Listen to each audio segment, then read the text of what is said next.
شكرا زميلي علي في استديو ما قبل المباراة. طلبنا أحد مسؤولي ملعب استاد الملك فهد الدولي بالرياض، وتواجدنا في المدرجات النصراوية أو رابطة مشجعي نادي النصر.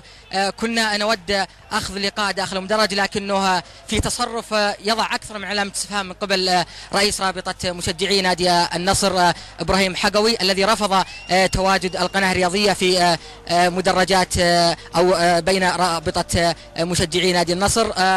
هذا التصرف ربما أنه يعني يضع أكثر من علامة استفهام، بحكم أنه تواجدنا مع جميع أندية الوطن في تغطية لكل ما يحدث في التظاهرة أو في استاد الملك فهد الدولي. حاولنا أن نتحدث مع إبراهيم حقوي لكنه رفض رفضا قاطعا، وفي تصرف ربما أنه لم يعجب البعض أو لم يعجب زملائي في القناة الرياضية. حاول إخراجنا وبقوة من مدرجات استاد الملك فهد المخصص لتواجد الرابطة النصراوية.